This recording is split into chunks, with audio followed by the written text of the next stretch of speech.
Welcome into a wrong screen. Hold on.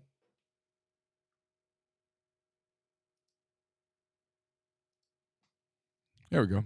Wrong screen. Apologize. Welcome into an extra edition of Blue Sky Live. I'm Neal McCready, joined briefly by Ole Miss basketball coach Chris Beard. Ole Miss back at home, first time since January the 20th. Rebels entertain Alabama on Wednesday, tomorrow night, 6 p.m. at the Pavilion in Oxford. It's the first of two home games this week. Ole Miss entertains Mississippi State on Saturday evening, 5:30 at the Pavilion. 6 of Ole Miss's last eight games in SEC play at home in Oxford, starting with Wednesday against Nate Oates, LeBaron Philon, and the Alabama Crimson Tide. It's a show brought to you all the time by our friends at BlueSky all over Mississippi. If you're coming in for basketball, baseball this weekend, stop by BlueSky. Not only outside, but go inside, fill up plate lunches, ribs, all of those things at BlueSky's all over the state of Mississippi. I'm coming to you from the Clark Ford Studios. Clark Ford's in Amory, Mississippi, 662-257-1900. Call that number. Ask for my friend Corey Clark. Tell Corey what Ford product you're looking for. He'll send you a quote within 15 minutes in business hours, right to the bottom line. No hassle, no haggle. You get your quote, and the rest is up to you.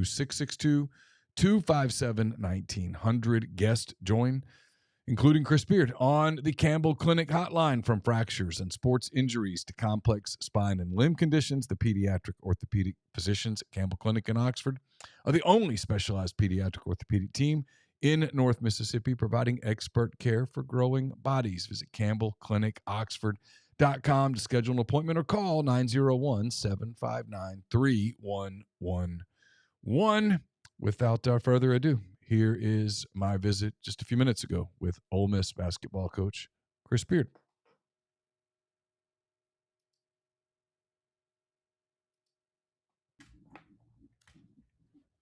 Ole Miss basketball coach Chris Beard, kind enough to join us here on Blue Sky Live. Chris, you haven't played a home game since January the 20th. It is February the 10th as we record this. That's not usually how schedules work. What's that been like? I mean, it was unplanned. I mean, Mother Nature threw a curveball. You had to move a game away from home for 3 weeks in the middle of an SEC season. That's a tough assignment right there. Yeah, it's been a challenge, no doubt about it. We haven't talked about it a lot publicly because it is what it is. But I think it got a little bit of national attention where man, those guys haven't played at home in quite a while. So 7 out of 10 to start conference play. I don't think that's ever happened in SEC play before. So again, not making excuses, but also kind of trying to take up for the guys here a little bit. It's been a tough stretch.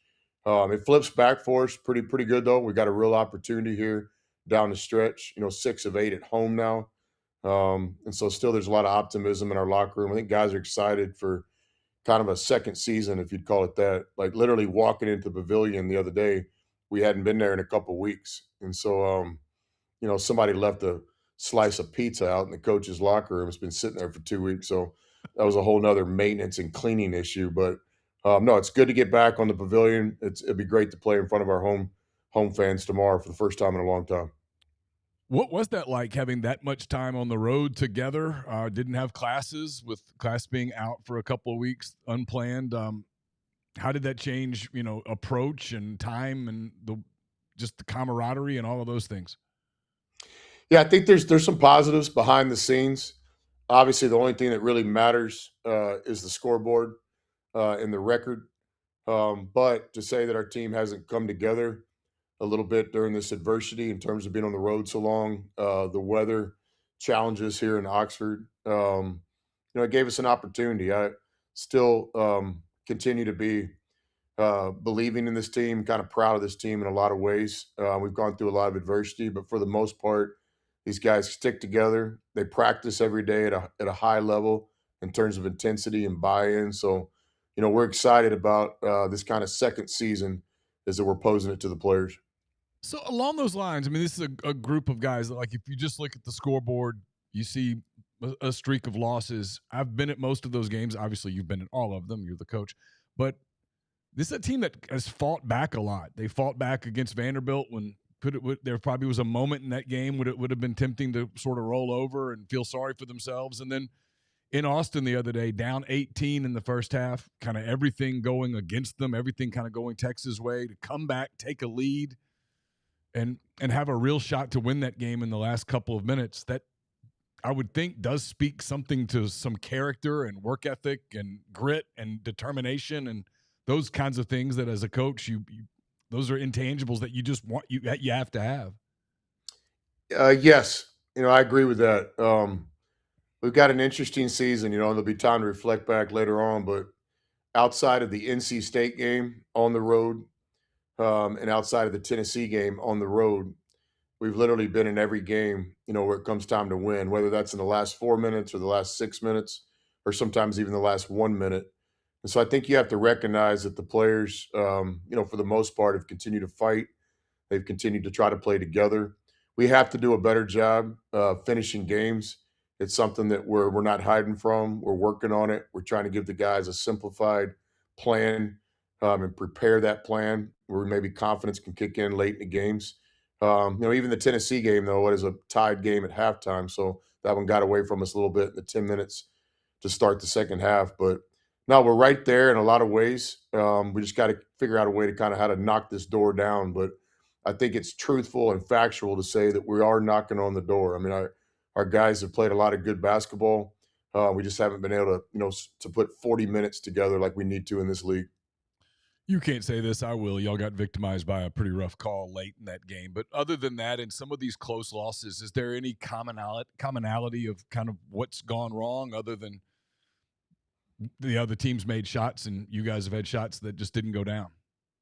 Yeah, I mean, you mentioned fortune, and my deal with that is you've got to create your own fortune too. So obviously, a tough call in Austin the other night that impacted the game, but what we have to do is we have to go find our own fortune. What does that mean? An offensive rebound, a block shot from behind, somebody having the courage to demand a foul in a big moment, instead of settling for a jump shot, just put all the pressure on that official to make that call in a big moment. Some factual things with our team, and it's not breaking secret. You got to be able to play the last few minutes of a game without fouling unless the foul is needed. And we've had a lot of fouls, 15, 18 feet from the basket. A lot of that's just self inflicted. Obviously, fouling the 3-point shooter in Austin, those mistakes just can't happen. But again, we have to find ways to create our own fortune too. And those are things that we're working on, we're practicing, we're spending time in the film room showing guys, victory is going to favor the most aggressive team, and victory is going to favor the team with the fewest mistakes. And that's a real balance. And those are things that we're working on really hard with our players. And I think for the most part, our guys are accepting the coaching. Again, we're excited about the last 4 weeks of the season. We're excited about the opportunity to play at home. We've got a lot of quad one opportunities coming up. So we're still playing for a lot around here. What do you need? What do you hope to get from the fans, from the students, from the people that are at your games? You get to play in Oxford now, like you said, 6 of the last 8. The college kids have had, I guess they sort of got a second Christmas break that nobody really wanted. They got that one. They're back in school now. What are you hoping to get from the fans? What can they do to sort of help this team get over the hump a little bit? Well, I have more than hope. I have belief because I do think that we've worked really hard in our 2.5 years here to develop a real relationship with the student body. And I understand it's a lot easier to come to the game when you're a top 10 team and you're competing for an SEC championship. But also understand that a real relationship, goes both ways. And so, our student section, I'm optimistic that our students understand that the team is playing really hard. We're still fighting. We haven't had many breaks this year, but we have a chance down the stretch to enjoy 6 home games in the next 4 weeks here in Oxford. So I'm optimistic and I believe that our students will show up. I think we've done a good job trying in every way possible to have a relationship with our students. And a part of a relationship is, you got to be friends in the good times. That's easy. And you got to be friends when a friend needs you as well. And we need our students right now. Our season ticket holders, I hope that they just recognize that this team is continue to fight and to compete. We've been in every game, and we really need our season ticket holders to show up. And if they can't come to the game, we're hoping that they'll take the time and effort to make sure somebody's in their seats. And so, it's not just hope at this point. I really do believe that we have real relationships with our fan base. I'm optimistic that tomorrow night we'll have a great crowd. Alabama known for high tempo, a lot of points. They just try to outscore people. They've got a really talented backcourt and Phelan and Holloway and a lot of guys who can put points on the board. What's the key to slowing them down enough to win one? Yeah, I think the game is about both sides of the floor. I think our offense has to help our defense. You take quick shots, you take contested shots, you turn the ball over, you get your shot blocked. It's almost like a invitation for Alabama to come down and score on the other end. So our defense has to start with our offense. From the defensive standpoint, Alabama puts a lot of pressure on you. It's a first down game. I think on defense, it's that first 8 to 10 seconds, that first action, that first pass, that first ball screen that's going to put a lot of pressure on our defense. If you can get Alabama into second and third and fourth down, you have a chance to be more successful from our point of view. So it's going to be both sides of the ball working together. Nate does a great job setting his team up with spacing. They're an aggressive offensive team. They have a great backcourt that's going to put a lot of pressure on us. It's going to have to be team defense at the core. It's the fine line between, some people think, well, you got to take away the 3-point shot. Well, that's obvious, but that comes with a price. You also got to protect the lane. So I think we did a really good job last year at Alabama. The game plan won't change much, even though the players on the court change. Nate's got a system. There's a way to play against that system. It's easy to sit here and talk about. It's really, really difficult to do when those lights come on. But I think the game is what it is. We're going to have to do our best getting back in transition. We have to do a great job of understanding the 3-point line, but not at the price of not protecting the lane as well. Obviously, Alabama's been in the news the last couple of days with the Charles Bediako eligibility hearing and stuff. Were you having to prepare for an Alabama team with him and an Alabama team without him? How did that work into the scout? Yeah, it doesn't impact it much. I think their starter is also a very physical guy that shares kind of the same type game. So, from our standpoint, when he did play, they literally had that presence on the floor 40 minutes. Tomorrow's game, they'll have to change a little bit. But in terms of our preparation, he was very similar to the starter they have in terms of his way to impact the game. So, doesn't change it much in X's and O's from my point of view. Don't know how comfortable you are talking about it, but I'll at least ask and give you the opportunity. Did you keep up with the legality of that case, the precedent that it might set, what it might mean for a sport that you've been in for a long time? Yeah, I did not. I do know that I think the bottom line is if the NCAA rules can't be enforced, then I saw nothing, in my personal opinion, nothing wrong that Nate and those guys did. As coaches, we're all starving for the rules to be explained to us clearly, and then we can all adapt to those rules. And while there's any gray area or where there's any uncertainty of what the rule is, I think all of us coaches are going to try to find that advantage. I would personally say that the argument that the international player coming over can be apples to apples with any player that's played American professional basketball. I respectfully disagree with that. I mean, we have to understand what the system is in Europe. Those guys aren't able to play high school basketball. They all go to club teams at a certain age, and in that club team, that's recognized by us Americans as that's pro basketball. So I would differ on that. To my knowledge, there hasn't been any player that was making significant real contract money in Europe now choose to come to college basketball. And so I don't like that argument. I don't like the argument that, because Ilias can play college basketball, then somebody that's played in an NBA game should play college basketball. But that's my personal opinion. But I do think that the fans need to understand that the majority of the European players that you're seeing play, they weren't making, money where they could support their families on it. It was more like a stipend, if that makes sense. Now it's a high stipend. Don't get me wrong, but the whole idea that there's European players that were making millions of dollars in Europe and now they're playing in college. To my knowledge, that's not reality. You mentioned Elias. What have you seen from him over the course of the season in terms of his transition to the American game? It looks to me like here the last couple of games, maybe 3, 4 games. Not that the lights are coming on, that's the wrong term, but maybe he's feeling more comfortable on the floor. Yeah, I think that's fair from my point of view. It'd be a question for Ilias, but I do know the adjustment of the college game versus the Europe game. It's real. It's a real adjustment. Physicality, the way the game is officiated, the way that defenses guard certain actions, and I think that's been a growing curve for Ilias, and I think he's done really well. And I think all the way to his last game, I think he's continuing to try to figure this out, which he will the rest of his career. You know, where he plays after college, there'll be another growth curve there. There'll be another change there. But the great thing about Ilias is he's a team player. He's done nothing short of everything he could possibly do from his first day in Oxford to impact our program in a positive way. Got a lot of basketball left. There's nobody I would rather coach than Ilias in all of college basketball. My belief in him is 100%, always has been and always will be. But yeah, we all need to recognize that he's had to adjust to a different style of play. There's a process involved in that, and I think he's done really well.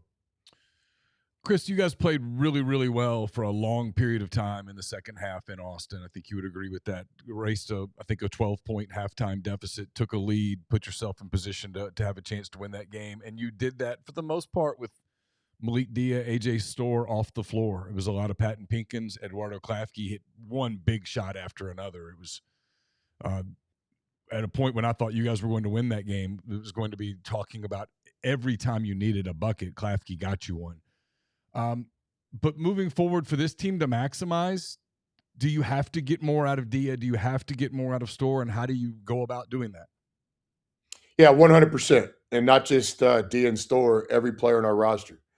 If a guy checks into the game for Ole Miss, we need positive production. We need his most aggressive self.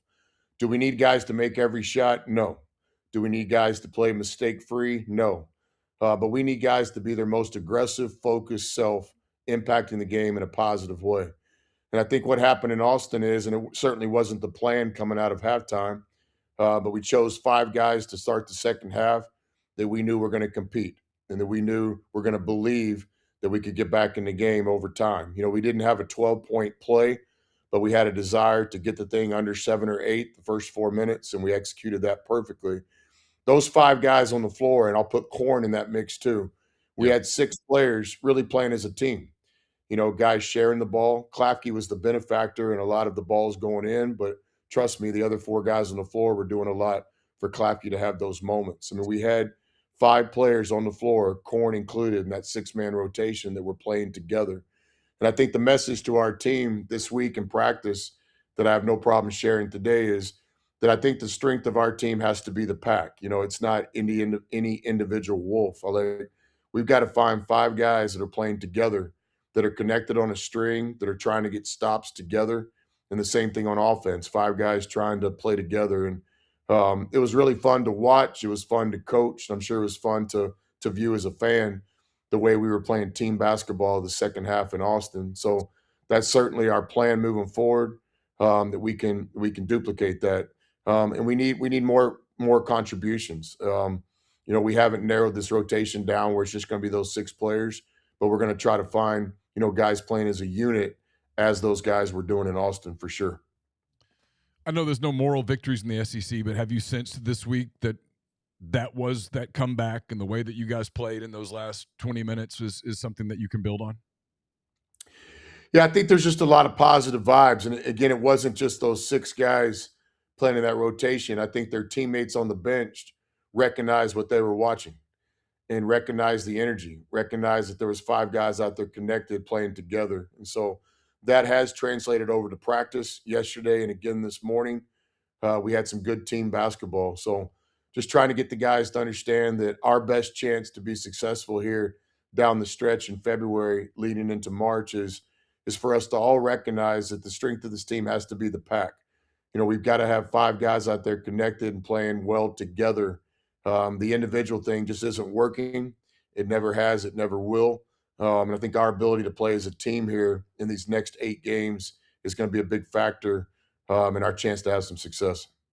I know we're running out of time with you, but real quick, you've been around college basketball forever. One of the great things about the sport, as opposed to maybe college football or the NFL or something, where when a team gets off to a bad start and they're not going to make the playoffs, they run out of things to play for. Your sport is littered with stories of teams that started badly or had mediocre stretches and then got hot late and had magical things happen to them. Is that part of the motivational process with this right now? Yeah, absolutely. I think we take a next game perspective, but we have spent some time with our team just talking about the reality of where we're going.